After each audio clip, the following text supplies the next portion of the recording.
So welcome everybody. It is just before Easter. I can see that Michelle has just made her way into the live stream as well. I am super stoked for everybody joining into this live stream or the replay later on. Joining me today is Kylie Denton from Performance Advisory Group in Brisbane. Hello, Kylie. How are you going? I am fantastic, Bram. Thanks. It's so good to be here. Fantastic. Likewise here, and very much looking forward in terms of what you're going to be sharing, because it's so true, as you suggested. There's always so many things that are all important, and it's like juggling the balls in the air and trying to, pick up everything without dropping it on the floor. And so having some good structure and tools and tips on how to prioritize better serves everyone. It suits everyone, regardless of their walk of life, the role they're in, whether they run a business or they're an employee, it doesn't matter. It suits everyone. So tell us a little bit more about that. And then I'll also tell a little bit more about you as our guest speaker today. So thanks again. Yeah, thanks, Bram.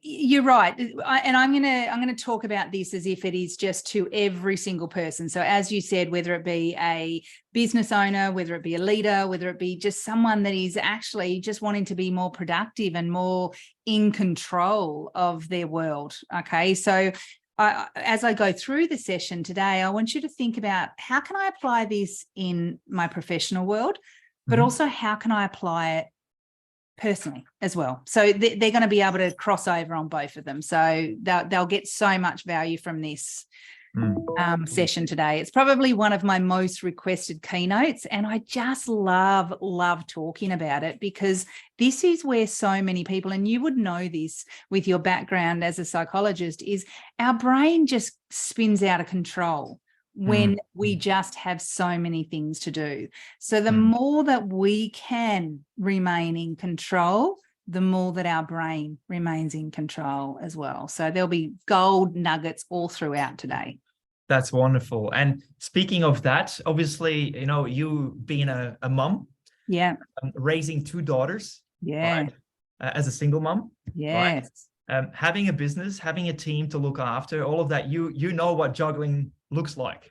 I do, and I absolutely do. And I must say, I use everything that I'm going to be training on today, okay? And I do it because I know that it makes me successful. And I know with all of those things that I've got to do, I can't do it without order. I can't do it without structure. I can't do it without the tools and the resources that are readily available to us. Okay, so absolutely, when I'm trying to juggle it all, I need to feel in control in order to be able to do it. Fantastic. Well, look, I'm very much looking forward to it.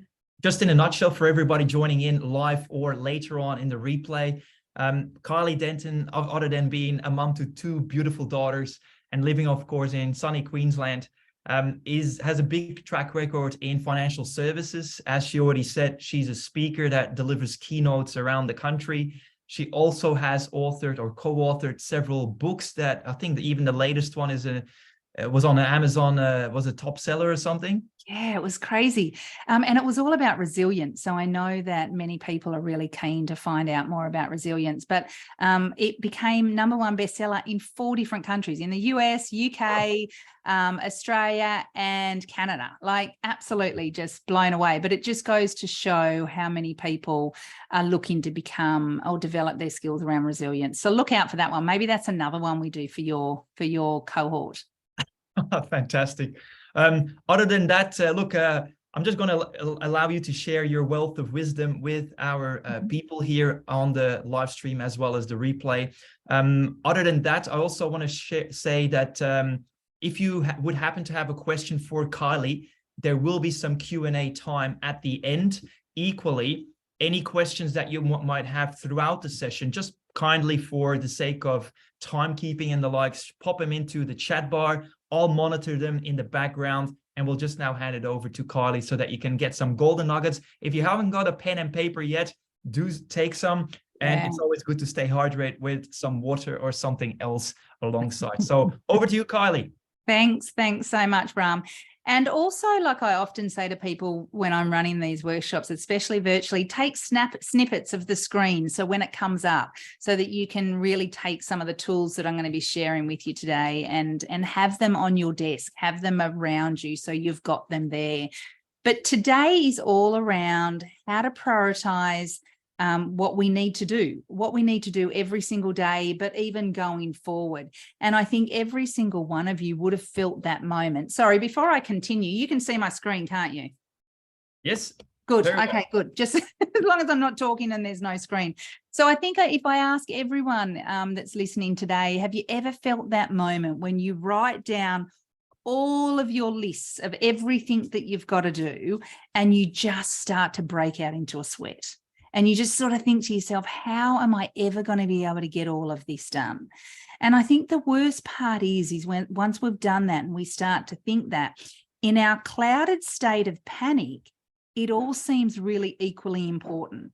And it all seems like it's urgent and it's time pressed and that we've got to be able to do it right now. So I think when we think about that, how can you reasonably be expected to know what is and what isn't a priority when your brain is just flipping from one to the other? We've all been there where our work days get so busy, our inboxes fill up, our to-do lists just quickly spiral out of control, and we think, how am I ever going to be able to do that? And when we feel like that, we actually start to get really clouded in our decision making. So that's why it's really important to be able to have some tools and models and frameworks that can help bring that control back into your life.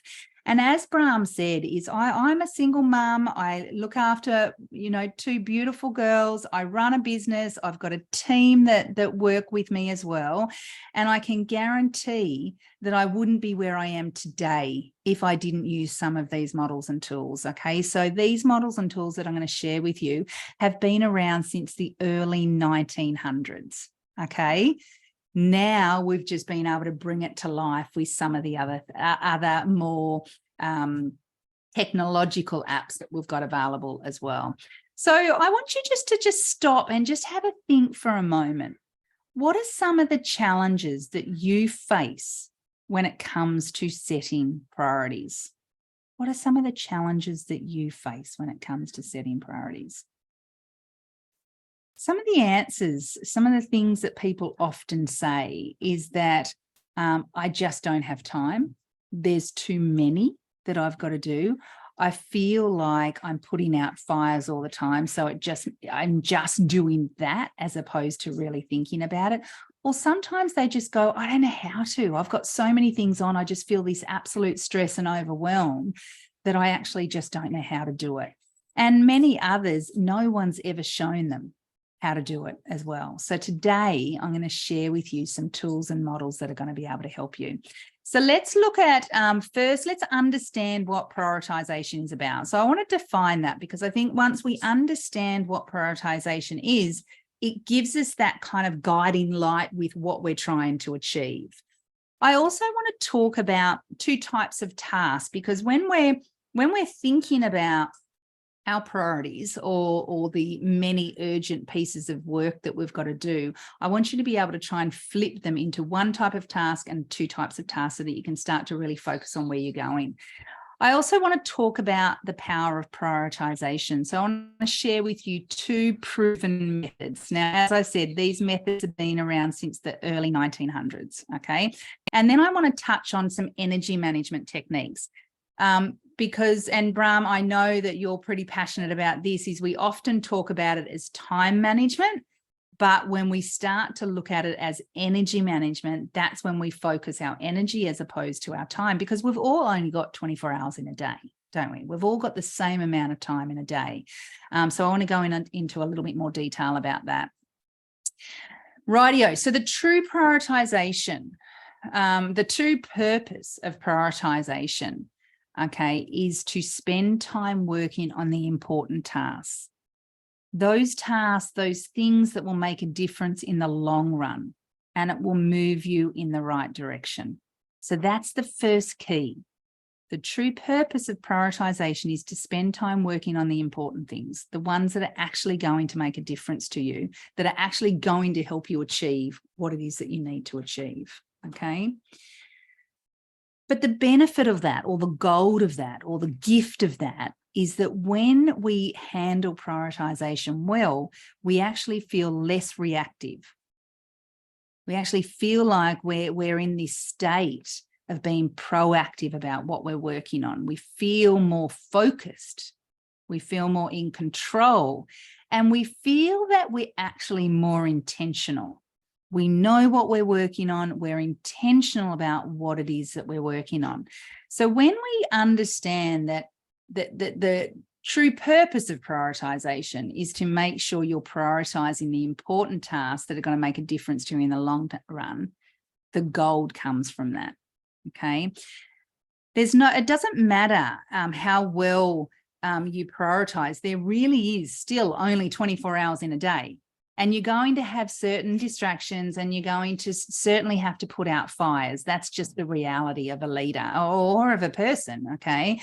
So whilst I'm going through today, I also want you to be thinking about, being realistic with some of the things that I'm going to talk to you about, okay? Because if anyone's like me, and I know Brahmies, we have a lot of things that we just want to achieve. And like, I pack it in as much as I can, because I'm just one of those people that just want to do more. I want to be more. I want to learn more, But even myself, I have to go, well, okay, I'd like to get those 12 things done, but realistically, only 6 are going to happen. So it's important as I'm going through today, and even as you're starting to prioritize and use the tools, that you're also realistic with you, because what I don't want is that you to feel like a failure.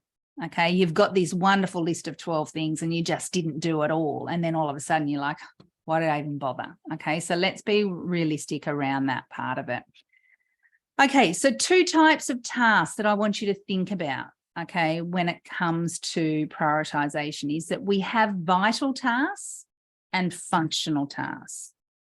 Okay, so when you're thinking about even how do I prioritize my tasks, I want you to be thinking of them is this a vital task or is this a functional task? So let me explain the difference, okay? So with a vital task, they're things like business planning, business development. It could be stakeholder relationship or even relationship management, peer relationship, developing relationships. It could be improving the team culture. It could be developing yourself or staff or mentoring or coaching. It could even be writing books or writing articles or writing blogs, okay? Developing processes or services or solutions that are going to make an impact to your business. Or it could even be building your network, your audience, your clients, okay? So I want you to think about vital tasks as the things that are actually either on your job description that you have to do, okay, and that's going to make a difference in your role, in the strategy, in your key outcomes, in the initiatives, things like that. So they're just some examples of vital pieces of work that's going to help us be successful as business owners. Then there's functional tasks. Now, I'm not saying when we look at functional tasks that these are not important. They are important. We have to do emails, don't we? We can't just not respond to them. We have to have certain administrative functions in our role. Even I do as a business owner. I still have to do certain admin. There's certain meetings that we have to go to. There's reports, there's data entry, anything that's repetitive. So it could be phone calls, accounting, paperwork, data entry, things like that. So I want you to think about functional things, okay? Now, if we look at vital and functional, vital is going to move us forward. Functional is kind of the things that help us the basic stuff that we have to do in our job. Now, when I ask this question to audience, I say, where do you spend most of your time? If it was on a 100% scale, where do you spend it? Most of the time I hear responses around 60 to 80% in functional, 20% in vital. And I go, where do you want to spend your time? And they go, I want to spend my time in vital. Vital's the fun things. Vital's the stuff that gets me creative, the stuff that I'm really should be doing in my job, the things that are important to drive us forward as a business, as a leader, as a team, as whatever, okay? Realistically, it normally sits at around 80% vital, where we want to be, and that 20% functional. Now, sometimes that's not possible because you might not have an EA, or you might not have an assistant, you might not have teams under you. But the vital is going to move us in the direction that we want to move in. Okay, it's going to push us forward to where we want to go. So for me, if I ever think that business is slow, I drop functional and I increase vital. Okay, so same as what you would do, Brahm, as well. I'm sure you would go, right, I need to increase business development. I need to get more content out there. I might need to spend some more time with my staff, coaching, developing, building capability, things like that. Okay, so I just want you to have those two tasks in mind as we're going through today. So vital and functional. Now, I want to share with you just a great model that many of you might have seen, but some of you might not. And as a consultant, I work with many leaders, and I've found, especially in the past decade, the most common characteristics of high-performing leaders is that they share resourcefulness. Okay, they have this ability to identify and leverage tools that help them perform their role to a greater level. Okay. And there is a tool for everything leadership out there. And this is one of them when it comes to prioritization. And this tool is one that many leaders are using, and it's called the Eisenhower Matrix. And it really is a simple tool that enables you to look at long-term outcomes of your daily work. Okay, it was designed by Dwight Eisenhower, and he was the 34th president of the United States. Okay, so I think he knew a thing or two about prioritization. It's also now referred to as the urgent and important matrix. And Stephen Covey brought that, or made that, famous in his Habits of Highly Effective People. And it gives you this tool, the ability to prioritize and organize tasks, okay, using the Eisenhower Matrix. It really allows you to see all your tasks or your assignments or your projects or whatever it might be, and put them out on a one sheet. Okay, and it allows you to be able to kind of, if we can think about it, zoom out and look at our work at a different angle, as opposed to just having that long list of things. Okay, so many people would have seen this, but it's really important that you actually understand how to use it. And then the next tool that I'm going to give to you is a tool that now even makes this more powerful, this Eisenhower Matrix. So essentially, when we look at the urgent and the important one here, these are things that I've got to do right now, today. Before I leave the office, this is what needs to be done. Okay, so now I've really started to even narrow my thinking down around what do I need to complete today. So for the people listening on the call right now, is what do I need to do today in order to go and have a great Easter? Okay, what needs to happen today? Then the next part, which is the blue section, which is it's important, but it doesn't need to be done today. So I'm going to schedule it. Okay, and this will become clearer. I'll show you some more in a minute, but I'm going to schedule it, and I'm going to use my Outlook or my Gmail or my whatever calendar tool you're using to make sure that it's in your calendar. Okay, the next part we look at is delegate, and then finally delete. Now, I'm not going to touch too much on these because these really are, this is an entire section. Delegate, I wrote a book on delegation, okay?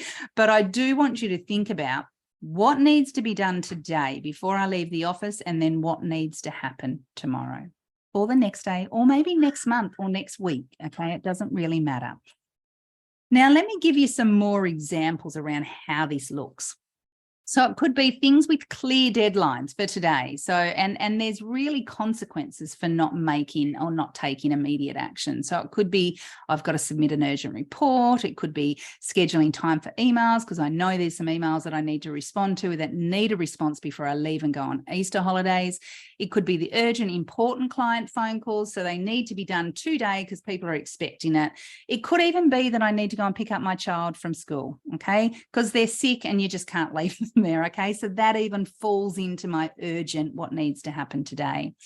The scheduling are things like, I absolutely know that I've got to do business networking. I've got to work some time to work on vital tasks. I've got professional development, CPD points that I've got to do. It could be management reports that it's not due today, but it's coming up next week. So where next week shall I figure out the best in my calendar that I can do it?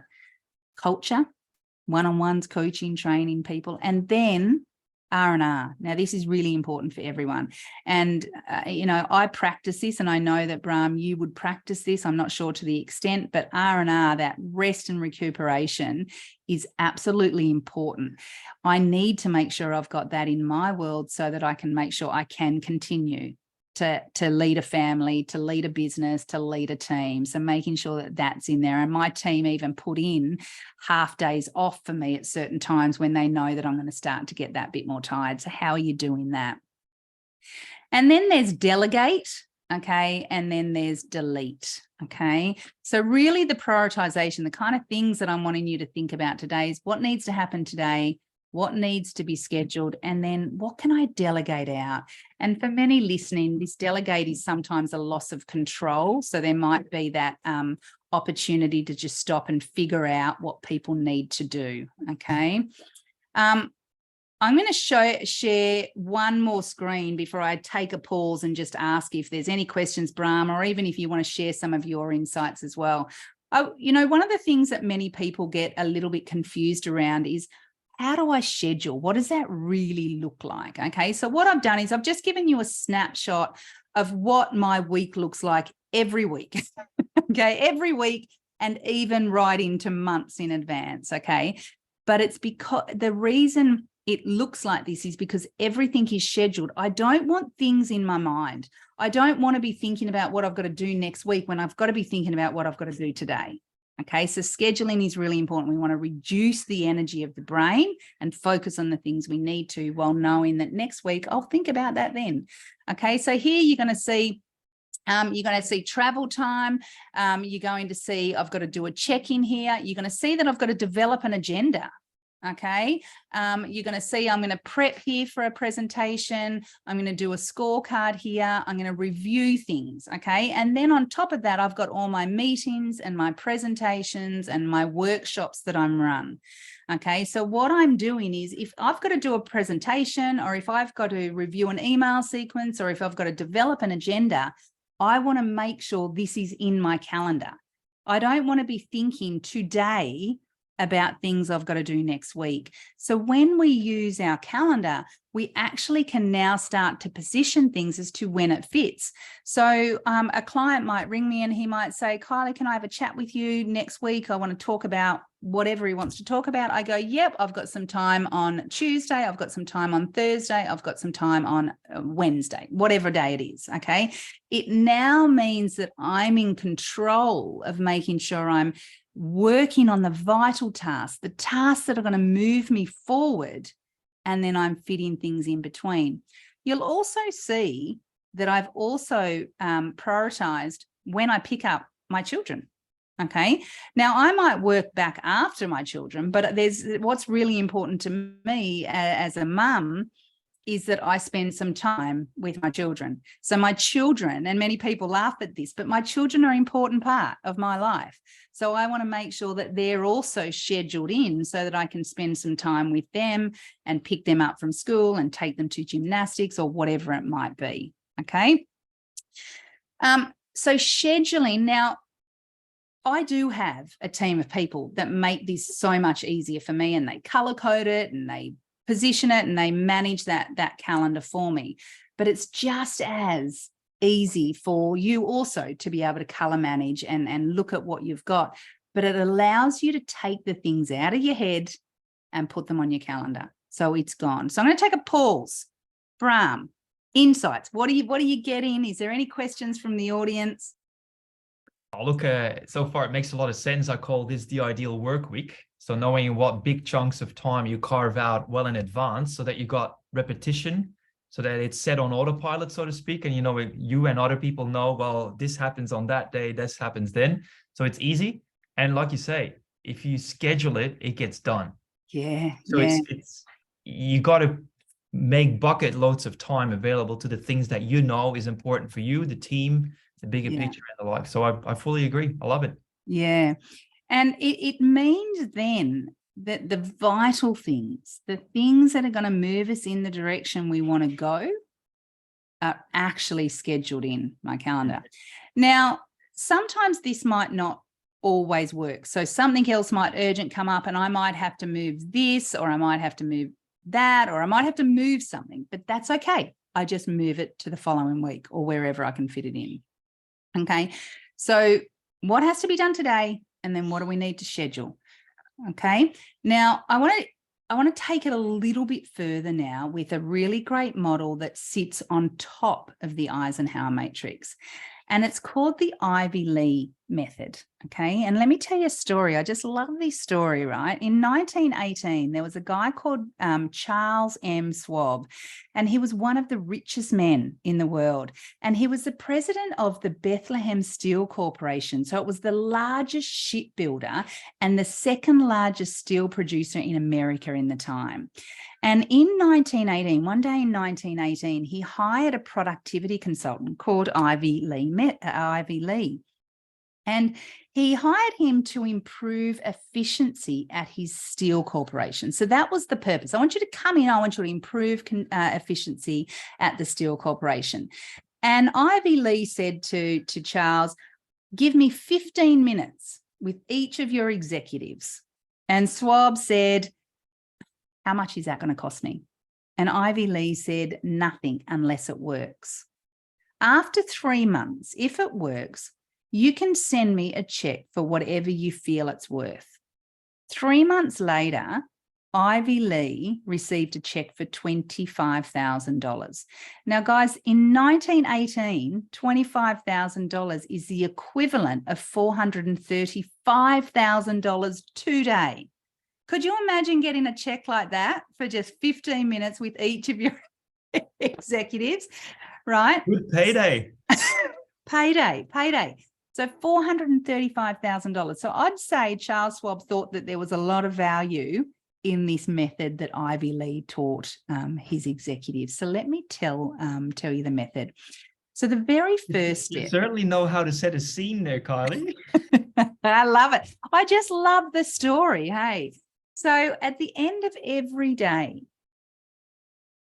you choose your 6 most important tasks on your list that you've got to work on tomorrow. So you pick 6 tasks. What is it that needs to be completed? So you can do it at the end of each day, or you can do it in the morning. I actually find, for me, I do it of the morning, but then sometimes things happen during the day, so I have to change in the afternoon. So I like to spend 5 minutes in the morning, 5 minutes in the afternoon doing this, top and tail in it. It's a great productivity hack. And it says that we choose the first 6, and then we prioritize those 6. Okay, so we've got 6 there. We now put them in priority. 1, 2, 3, 4, 5, 6. Okay, and then we work on those tasks on number 1, then number 2, then number 3, then number 4, right through to number 6. So we're continuing until all the tasks are complete, and then we repeat that process every single day. Now, this is similar to Warren Buffett's 25-5 rule. So he believes it's 5. Okay, so he says, I want you to focus on the 5 critical tasks, and I want you to ignore everything else for today. Okay, Brian Tracy, as you would know, calls it the 3 frogs. Okay, I a lot of the time when I'm working with executive leaders, I just want them to have 3 frogs, because most of the time executives have got chunkier work to do. They're not going to be able to finish it in 5 minutes. It could be a couple of hours. So I want them to focus on 3. But the bottom line is you do the most important task first thing every day. It's the only productivity tip that you'll need. And James Clear reinforces that. He says, I don't care whether it's 5, I don't care whether it's 6, I don't care whether it's 3. What you've got to do is you've got to rank them. You've got to then work on that first task. So essentially what Brian Tracy talks about is he talks about eat your 3 frogs first. Get the 3 most important tasks that you need done in that day, in the morning, okay, as much as you can. And then if you need to put out fires for the rest of the day, at least you can go home and you know that you've got the 3 most important things done, okay? So for some people that might have lots of tasks that they might have a bit more than 6, but I like to sort of focus on 6 more than anything else. Okay. So we've got the Eisenhower matrix. We do it now.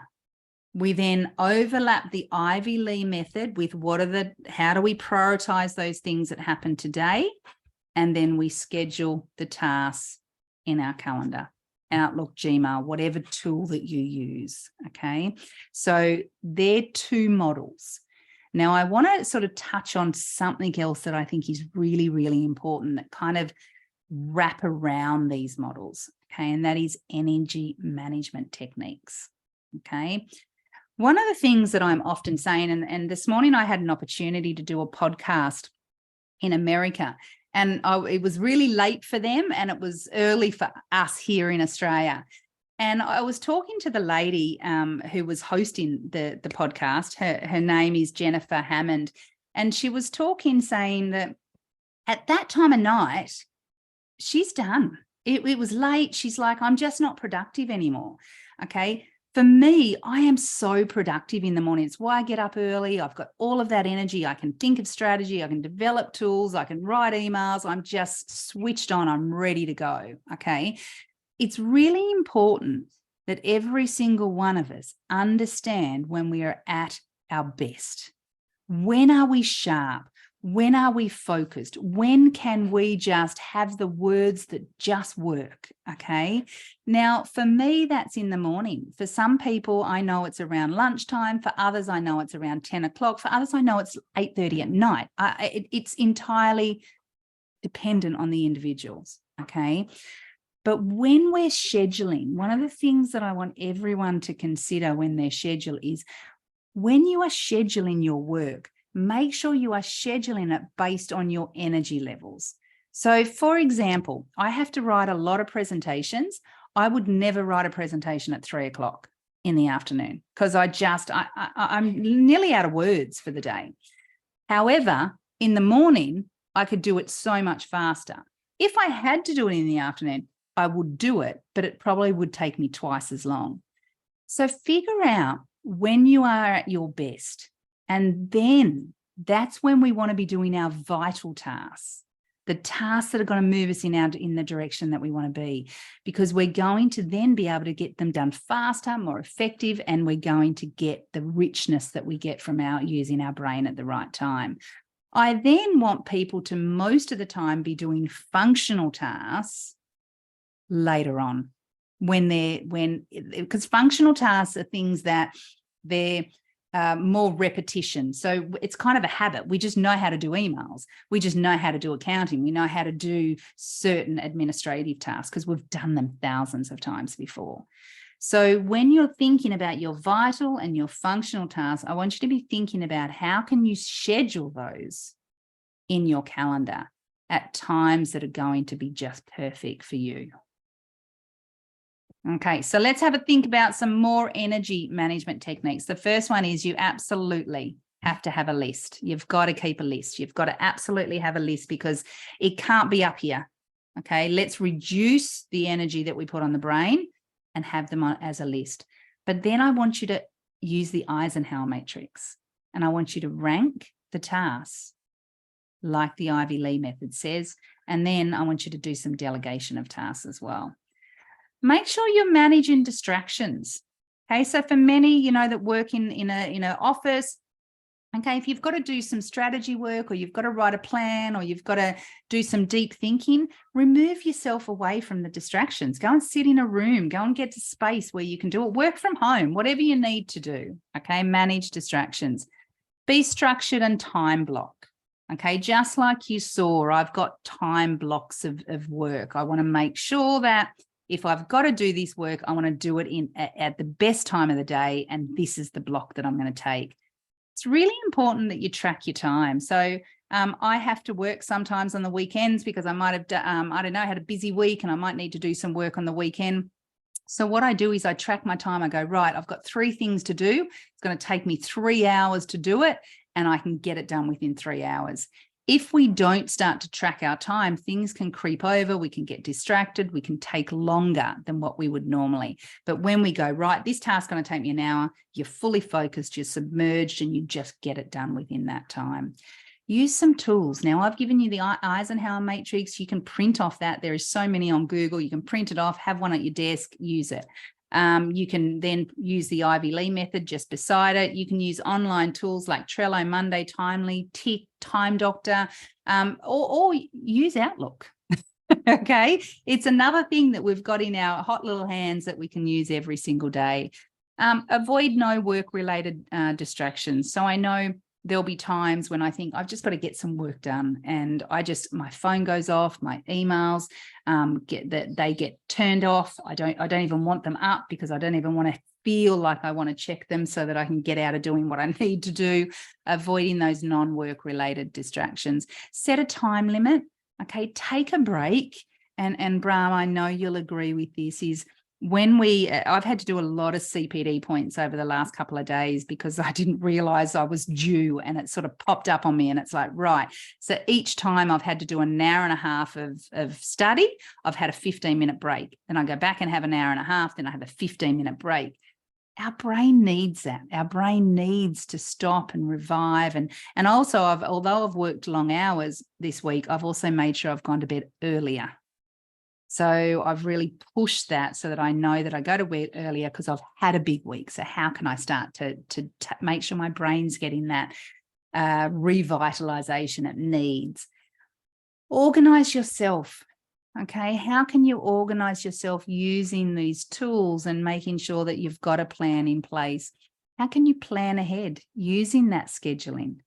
And then also setting goals. I don't mean like big goals or anything like that, but for me, I've had a fair bit of study to do this week, and I've set a goal. Right, I want to make sure I get 25 hours of studying this week. How am I going to do that? Okay, I can do 7 today, I can do 4 tomorrow, I can do 8. You know what I mean? Like really planning and setting some of those goals and making sure that you've got that. So I want you to, for the audience that's on, and even for the audience that's going to listen to this at a later date, I want you just to stop for a moment. What's 1 or 2 tips or techniques that you can take from this slide that you can start to apply today? What's the 1 or 2 tips that you can start to apply today? Rightio. So I'm going to, what have we gone for time? Okay, we're going well for time. So I want to share something that I've got something really special for everyone that's going to be watching this masterclass today. And this is what I recommend that you do, especially if you are a leader. Okay, especially if you're a leader, whether it be of one person or whether it be of 200 people. Okay, I've just recorded a masterclass on how to become a more confident, trusted, and respected leader. And I feel that if you are sick of being pulled from pillar to post every day, or you're just frustrated with underperforming team members, or you're struggling with low confidence as a leader, and it's really one of the prime reasons people come to me for coaching is because they feel not as confident as they should as a leader of their teams. Or if you've got a team that is disengaged or low productivity, then this is a tool that you can use to really start to take your game, your leadership game, to the next level. And the good news is when it comes to leadership, is it's a skill, which means that anyone can learn how to be an effective leader. And in this masterclass, I expose 3 real common warning signs that really stop people from being the best leader, and any one of them can derail your career. And I also introduce 3 proven fixes that really transform your thoughts and actions so that you can really begin to start thinking strategically or really zooming out. And then I also give you a little bit of a plan on how you can become more confident and how you can become more trusted and respected as a leader who gets results. So there's a QR code there, but I also know that Bram will pop it also into the chat for you as well. And for those leaders that are really looking to continue to develop their leadership skills, we do a free workshop every single Wednesday. And last year we had 7,000 registrations where we helped leaders from all over the world, okay, by delivering free workshops. This year, our goal, Brahm, is 10,000 people. We want to get 10,000 people where we help 10,000 people throughout the world become a better leader. I know, it's absolutely amazing. We have people from the US, Canada, Ireland, UK, Manila, everywhere. It's just so amazing. And we offer those 3 workshops, and there's the QR code. So if that's something you are interested in and wanting to continue to develop your skills as a leader, then please reach out. I'm more than happy for you to come and join us. We have lots of people every week come and join us for that. And then finally, also, here's a sheet that really, it's a plan really that talks about how you can become a better, more confident and effective leader. And if you're interested in that, please reach out. I'm more than happy to share that with you. And I know Bram will also pop that into the chat bar as well. But for those on the call, and for those that are going to listen later, what I really want you to do is to think about what's your one piece of gold that you can take away today that's going to really help you get more productive, feel more in control, get more intentional about making sure you get to achieve the most important things for you, either personally or professionally. So thank you, everyone. And I will open it up for questions. Bram, if there is any questions, I'll just stop and share the screen. Stop and share the screen. First of all, great stuff. Love it, Kylie. I love how you explain that very clearly, with some good models and some good tools and tips. I'm just thinking, like, you had one question was what was the biggest golden nugget? Yes. And then the second one was, basically where to from here. So I'm just thinking, like, what and if there's any questions. So I think that Eisenhower idea was probably the one that stuck most with me. Having studied a lot of time management stuff, as you know, I really like that one. It's slightly different from the one that I've seen with Stephen Covey. I think he calls it first things first, or whatever it was called in the book. Urgent, important matrix. That's it. Actually, and one thing that was different was you nailing the functional versus vital. I think that actually is a really good one. Yeah. So questions. Look, we'll see how we go with the questions. I know that one person that was live here had to pop out. She's actually in hospital with her son, and we'll be watching the replay. Look, let's see how we go with the questions. Obviously, as we populate the replay later on, people can still ask questions, and we'll make sure that you can also pop in and answer them as well. Yeah, beautiful, beautiful. Really, the key for everyone is to take 1 or 2 key actions, okay? Because you can feel more in control. You can feel more productive. You can feel like at the end of the day, when you leave that office and you close that door, that you go, I actually got through really important things today. Okay, as opposed to going, oh my God, I got some things done, but I've just still got so many things to do. And I saw in the chat bar is Michelle saying, there's just so many deadlines. There is. So therefore, how does our brain start to go, what's first? Okay. Well, we can do that if we just rank them. We put them down on a piece of paper and we rank them. And I know you said Michelle was a nurse, or is she a nurse or in the hospital? Correct. And I work with lots of hospitals, but also lots of doctors and nurses.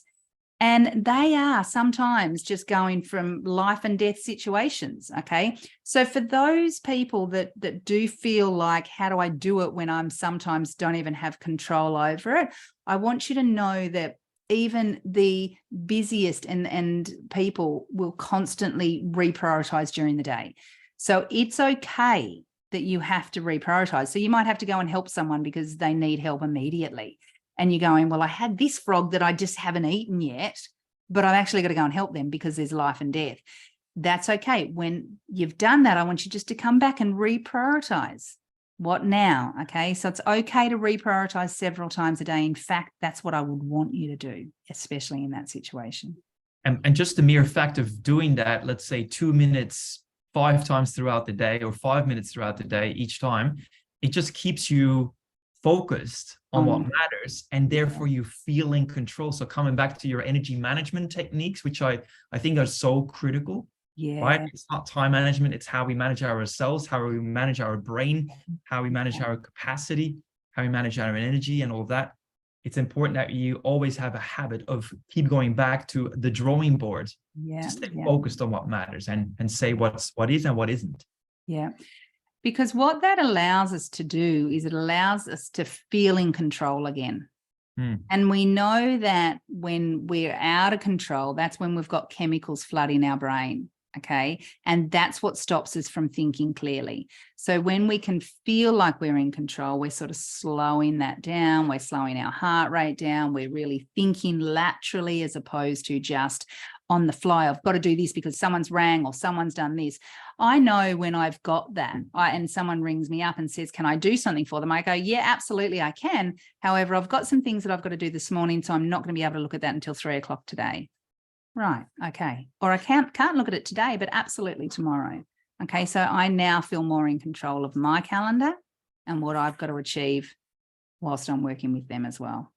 That's the beauty of it, Kylie. I've found it every time when you say people that, yes, absolutely want to help you with that. How is it if I get back to you within 48 hours? Yeah. If you say what they can and you manage their expectations, most of the time people say, yeah, that's fine.